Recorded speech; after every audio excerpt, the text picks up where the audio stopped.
Γεια σας, καλώς ήρθατε στο κανάλι μου. Πάμε σήμερα να φτιάξουμε μπακαλιάρο σκορδαλιά. Έρχεται 25η Μαρτίου, πάμε να σας δείξω λοιπόν φανταστικό κουρκούτι, σκορδαλιά βελούδινη με ψωμάκι και όχι πατάτα. Μην ξεχνάτε να κάνετε κοινοποίηση στα βίντεο μου, να κάνετε γραφούλα στο κανάλι μου. Οτιδήποτε χρειάζεστε μπορείτε να δείτε στην ομάδα μας, Μαγειρικές Απολαύσεις και Γιώργος Ζόλης Μαγειρικές Απολαύσεις, δεύτερη ομάδα. Γράψτε μου ένα σχόλιο από που με βλέπετε και τώρα πάμε να σας δείξω την εκτέλεση και τα υλικά. Πάμε λοιπόν να ξεκινήσουμε από τη σκορδαλιά, έτσι. Θα βάλουμε από 4 έως 6 σκελίδες σκόρδο. Έτσι, ανάλογα πόσο καυτερή την θέλετε. Θα βάλουμε 150 γραμμάρια ελαιόλαδο. Θα προσθέσουμε 50 γραμμάρια ξύδι. Θα χτυπήσουμε να πορτοποιήσουμε το σκόρδο.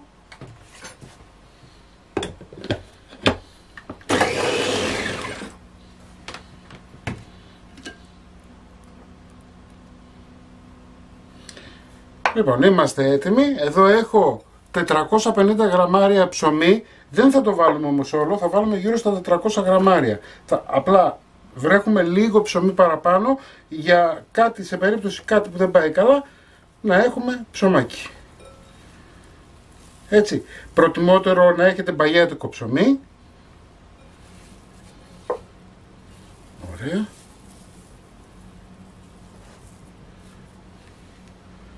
Θα βάλουμε αλάτι.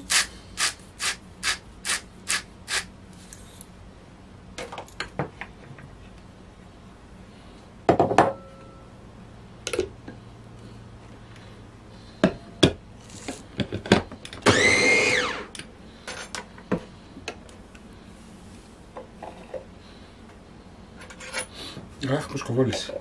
Βλέπετε. Μπορείτε να τα βάλετε και τα άλλα 50 γραμμάρια για να μην σας μπερδεύω. Εγώ θα τα βάλω για να μην σας μπερδεύω.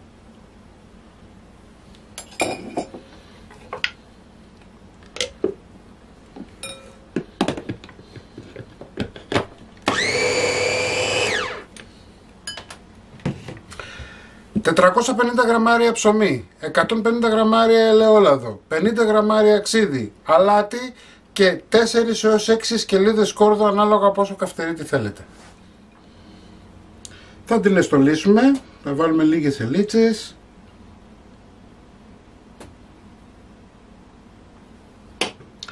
Σκεπάζουμε και τη βάζουμε στο ψυγείο, δεν παθαίνει τίποτα απολύτως. Πάμε τώρα να φτιάξουμε το κουρκούτι μας. 330 γραμμάρια σόδα αναψυκτικό.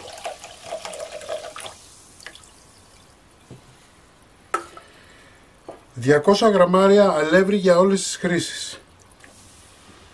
Εάν θέλετε για χρώμα θα βάλετε και 50 γραμμάρια καλαμποκάλευρο. Εάν δεν έχετε μπορείτε να βάλετε 50 γραμμάρια κίτρινο αλεύρι. Έτσι. Αν δεν έχετε ούτε και από αυτό βάζετε 250 γραμμάρια αλεύρι. Μία κουταλιά του γλυκού baking powder. Αλάτι.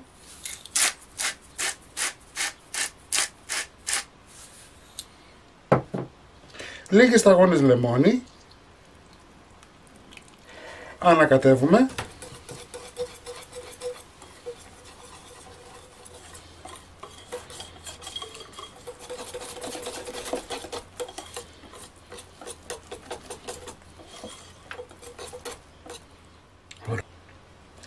Και είμαστε έτοιμοι, έτσι, για να τηγανίσουμε το μπακαλιάρο μας. Έχουμε βάλει σπορέλαιο, μπορείτε να βάλετε και ελαιόλαδο σε ένα τηγάνι, το έχουμε αφήσει να κάψει. Έτσι, θα πάρουμε ένα κομμάτι μπακαλιάρο, θα το περάσουμε στο αλεύρι, θωρακίζουμε δηλαδή τον μπακαλιάρο.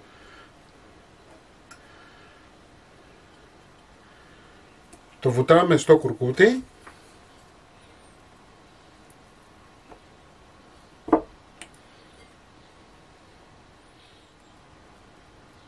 Στραγγίζουμε λιγάκι.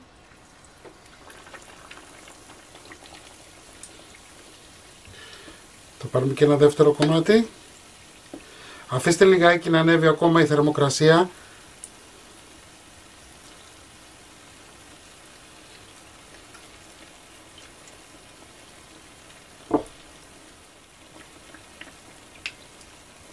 Στην αρχή δηλαδή μην βάλετε πολλά κομμάτια.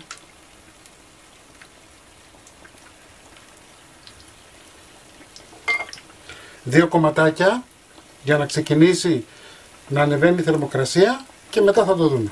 Καλό είναι να χρησιμοποιήσετε πυρουνάκια.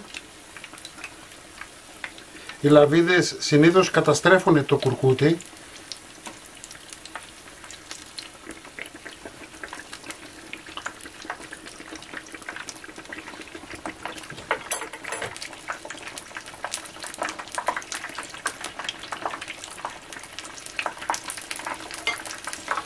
Αφήνουμε τώρα να τηγανιστούν, μην βάλετε πάνω από 3 κομμάτια, είναι καλά.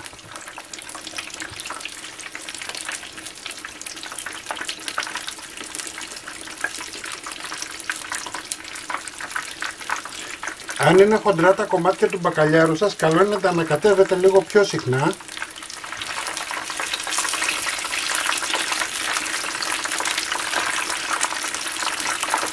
Ωραία.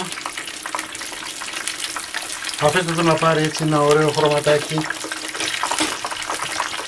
Κάνουμε μία προετοιμασία εμείς τα επόμενα. Τώρα αν έχει πολύ δυνατή φωτιά μπορείτε να χαμηλώσετε λιγάκι. Εντάξει, αλλά γενικά θέλουμε δυνατή φωτιά για να μπορέσει να θωρακιστεί καλά ο μπακαλιάρος και να τηγανιστεί.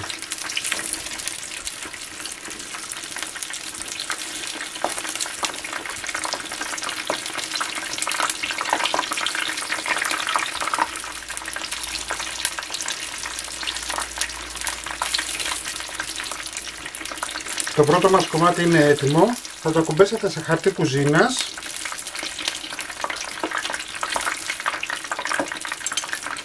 και λίγο από εδώ και θα το βγάλετε από το χαρτί, δεν θα το αφήσετε. Μπορούμε να βάλουμε εμείς ένα ακόμα μέχρι να γίνει και το άλλο. Το βγάζουμε. Λοιπόν, εγώ θα συνεχίσω και με όλα τα υπόλοιπα. Μην ξεχάσετε να κάνετε κοινοποίηση στα βίντεο μου, να κάνετε γραφούλα στο κανάλι μου. Οτιδήποτε χρειάζεστε μπορείτε να έρθετε στην ομάδα μας, μαγειρικές απολαύσεις στο Facebook και θα τα ξαναπούμε πάλι με ένα επόμενο βίντεο. Γεια και χαρά σας!